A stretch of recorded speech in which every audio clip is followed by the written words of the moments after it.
When the Islamic warrior Saladin conquered the Crusaders and took control of Jerusalem, all right, he entered into an agreement that the Muslims would protect the Christian churches. And so he appointed two Muslim families. Both of these families have been in Jerusalem for, close to 1,000 years. And each generation has passed down the key. The key. Right. The physical key. Mr. Judah said that the key he presently has is 800 years old. It's incredible. He had another key, but it broke. And this is a Muslim. I mean, yes. Adabid Judah is a Muslim.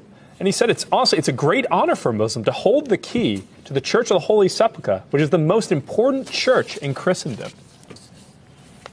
That's not disrespect. See, we don't hear this in America. We don't hear, because what we have been told is Christian Americans, you should hate Muslims, you should kill Muslims. Because they're going to tear down all the churches yes.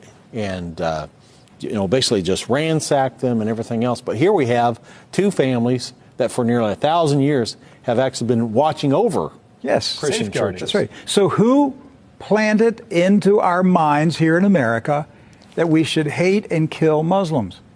Who planted that thought in our head? Because it came into our society after 9/11. That's correct. So 9/11 was a calculated, planned operation, and it changed everything in our country. And so we were saturated with media propaganda, which who owns the media in this country? So we're saturated with this media propaganda. You Americans, you need to hate Muslims. You need to go to war. You need to send your sons to go kill Muslims. All right? And yet, when you go to the Middle East, you find out that the Muslims, like Christians, are taking care of Christian churches. Yes. Do not hold animosity against Christians or Americans, except in the case where Americans are pushing for war in their countries or trying to take their land. So they've lived together. They've lived together for centuries and centuries. Jews, Christians, and Muslims have lived together for centuries. They were buying and selling. They were trading. They were doing business together. They were building houses next door to each other for centuries. And it didn't change until the Zionists came. Now, see, you say, wait a minute, I thought Zionists are Jews.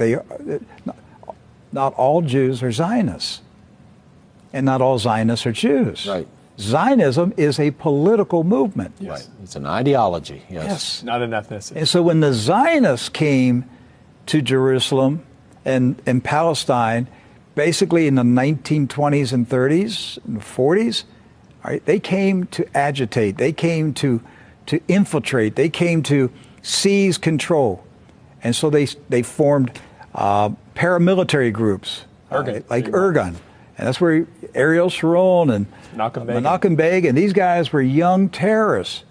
And so there's where the hatred started to come in.